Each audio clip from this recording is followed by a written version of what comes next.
Retired Senator Richard Bryan has served Nevada for decades, starting as a district attorney and all the way to the U.S. Senate. Bryan worked for the people of the state of Nevada.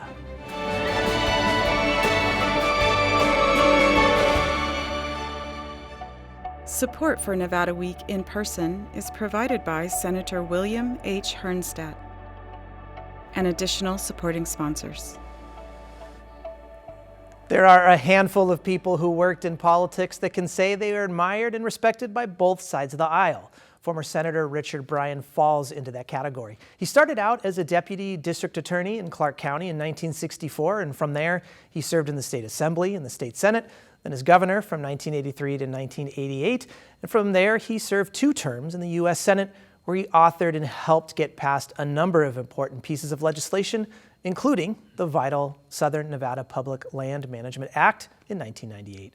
Senator Bryan, welcome. We appreciate it. Delighted to be here with you. Yeah, this is a little more of an intimate conversation than we had on the show, but I wanted to talk about the show a little bit because obviously our focus was really on looking at history and how that history then, of course, is reflected in the situations we are now. But I wanted to come back to your interest in history. The first time that I met you, I realized how in-depth your knowledge of our local history is. And first off, where does that interest come from? Well, you know, your parents have an enormous influence on your life. My father was in public life. He sought elections on three different occasions. So that's kind of where I got the public service. And what he used to say, and I've never heard anybody else use the term, he referred to you, every citizen, he used to say, has an obligation to pay his or her civic rent. And that means involvement in the community, not necessarily. My mother was a very proud Virginian, and one of my early books was Robert E. Lee, Boy of Old Virginia. She was from Virginia, and that's where the passion in history began. What do you find most compelling about that history?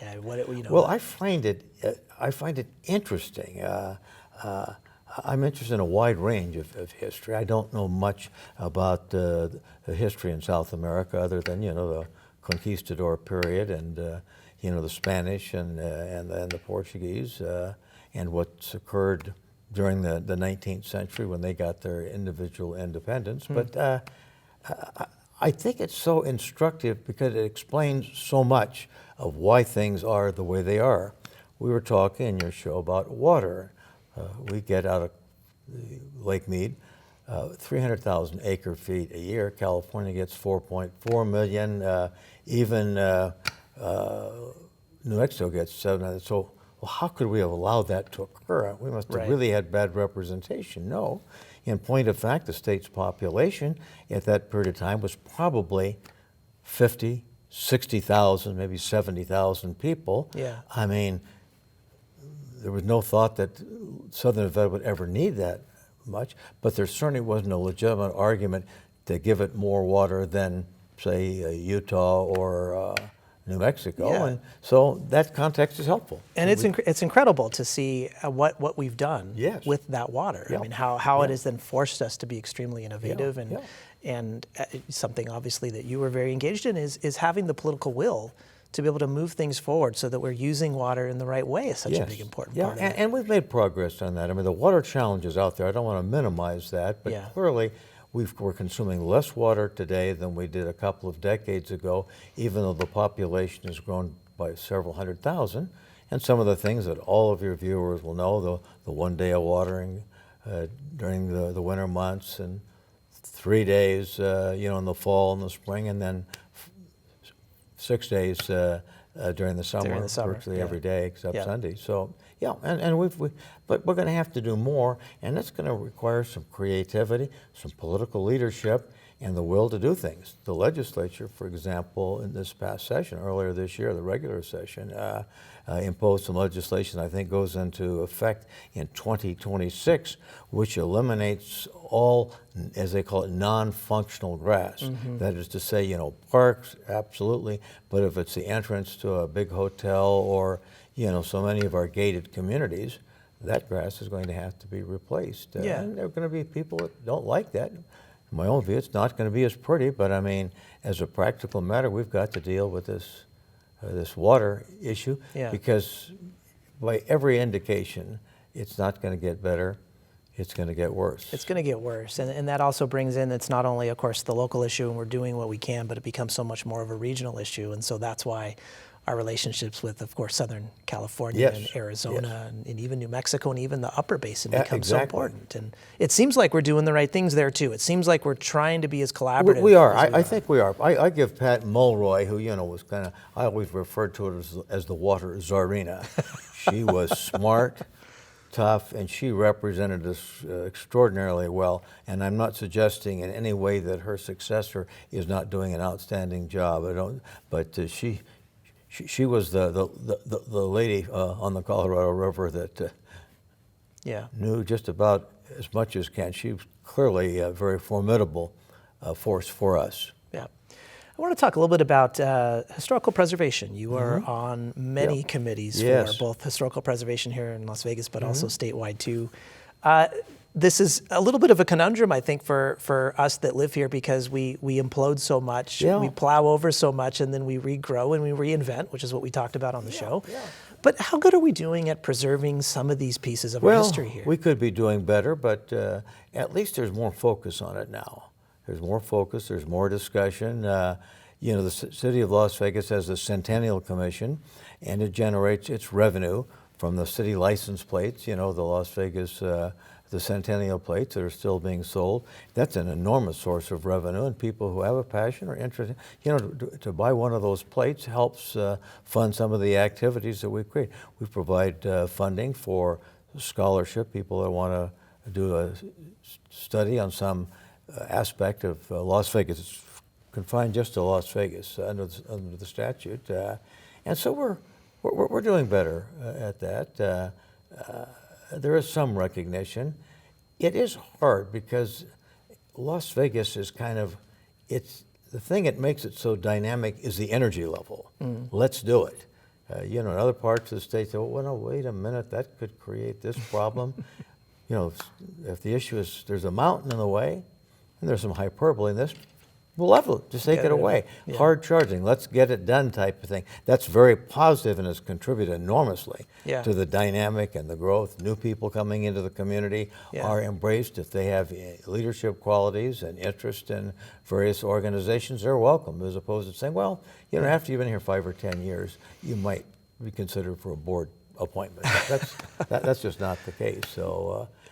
But I think we're doing a little better in terms of preservation. It's not, and what a great segue to maybe talk a little bit about your political career here, because by no means were you appointed to boards right away, but you did start as a deputy district attorney, public defender, as we mentioned, and then you've kind of followed, I don't want to say traditional, but it was kind of a traditional trajectory, assembly, state senate, attorney general, governor, and so on and so forth. I would think that meant the learning curve was there to really understand how politics worked in the state, and then on Capitol Hill, did it? It did. I mean, I was fortunate. I loved my experiences. In fairness, there was not the polarization that we have today. I lament that whether you're a Democrat, Republican, or progressive, or far-right conservative, I mean, the inability to compromise, to have rational conversation is really a threat to our future. Yeah. There was certainly some that was emerging, the last couple of years, but nothing like today. When I went to the legislature initially, there wasn't even an organized caucus. We met as Democrats, Republicans at the beginning of the year, and assignments were given. You're going to serve on judiciary, or you're going to serve on commerce, or fish and game, whatever the committee was. But the caucus didn't have fundraisers. Yeah. When I decided to run for the assembly, same year that Harry Reid did, we didn't have to talk to anybody about it, to be interviewed, or there was no caucus organization. And that meant when we got to Carson City, there was almost no partisanship. I know that's hard to believe. I mean, there were differences, north-south. Those existed. From the time I was in high school, I was aware of that dynamic. There were philosophical issues. We debated some of the social issues. Abortion was a big issue when I first came to the legislature in '69, and then later, the ERA, but it wasn't D's versus R's. Yeah. And we could actually sit down and come. I remember the first day I went on the floor. I had been to the legislature, but I'd never, followed, the organization.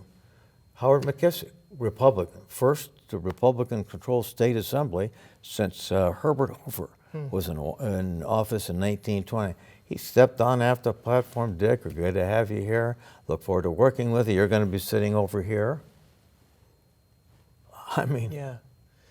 You wouldn't see that today at the national level, and frankly, some of that virus has spread to the state as well. Well, and it's interesting, and I want to come back to the Capitol Hill conversation here too. We had you on a show a few years ago, and you said something very, very interesting, talking about the campaign finance aspect of this and how back in your era, when campaigning was ramping up, but it's not what it was today, everybody still lived in Capitol Hill, and you had Republicans and Democrats that were taking their kids to the same schools. You played baseball on the weekends. There was, in fairness, less of that by the time I got there, but that was certainly, particularly before jet travel. I mean, if you lived out west, McCarran came out very seldom, and it was a big deal when he came to town. He didn't have an office down here. One of his former staffers that took the day off from work and drove him around.